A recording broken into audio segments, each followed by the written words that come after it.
இன்றைக்கி நம்ம ஒரு அன்பாக்ஸ் வீடியோ பார்த்துடலாம். நான் ஒரு பொருள் ஆர்டர் போட்டிருந்தேன் ஃப்ளிப்கார்ட்டில். அது இப்போ வந்துட்டு அதை ஓப்பன் பண்ணி பார்த்துக்கலாம். ஓகேவா? இந்த ஃப்ளிப்கார்ட்டில் ஆர்டர் போட்டிருந்தேன். அப்போக்கி ஆஃபரில் 1274 ரூபா போட்டிருந்தது. அப்போக்கி ஆர்டர் போட்டிருந்தேன். 1 வீக் ஆச்சு. இப்போ தான் வந்திருக்கு. சரி, இது எப்படி இருக்குது என்னென்னு ஓப்பன் பண்ணி நம்ம பார்த்துட்டு சொல்லலாம். ஓகேவா? இதில் ஓப்பன் பண்ணிட்டு பேக்கிங் நல்லா இருந்ததுங்க, பக்காவாக இருந்தது. ஸ்பான்ச்லாம் வச்சு டேமேஜ் ஆகிடக்கூடாதுன்ட்டு நல்லா இருந்தது. இந்த டேபிள் தாங்க ஆர்டர் போட்டிருந்தேன். இப்படி மடக்கிற டேபிள், துணி கட் பண்ணுறதுக்காக நல்லா இருந்தது. எனக்கு ரொம்ப பிடிச்சிருந்தது. நல்லா இருக்குங்க, சூப்பராக இருக்குது. நான் கூட கொஞ்சம் நல்லா இருக்காதோ அப்படின்னு பயந்துகிட்டே இருந்தேன். இப்போ இந்த டேபிளோட உயரம் அகலம் எவ்வளோ இருக்குது அப்படின்னு செக் பண்ணிடலாம்.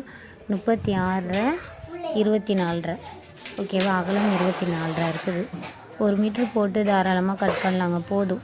80.1 மீட்ரு கட் பண்ண கரெக்டாக இருக்குது. அதேமாரி தரையிலேருந்து உயரம் எவ்வளோ இருக்குது அப்படின்னு பார்த்தா 30 இன்ச் இருந்தது. பவர் டேபிள் எந்த அளவு உயரம் இருக்கோ அதே அளவுக்கு தான் அந்த டேபிளும் உயரம் இருந்தது. 30 இன்ச் இருந்தது. டேபிள் மேலே நல்லாயிருக்கு. இது இந்த மொத்தம் 3/4 இன்ச் இருக்குங்க. ஓகேவா? டேபிள் மேலேயும் நல்லா இருக்குது. கீழே இப்போ நான் காட்டுறேன் பாருங்கள். அது வேணுன்னா நம்ம கட் பண்ணிக்கலாம், துணி போட்டு கட் பண்ணிக்கலாம். வேணான்னா அப்படியே நம்ம மடக்கி வச்சிடலாம். நல்லாயிருக்கு, சூப்பராக இருக்குங்க.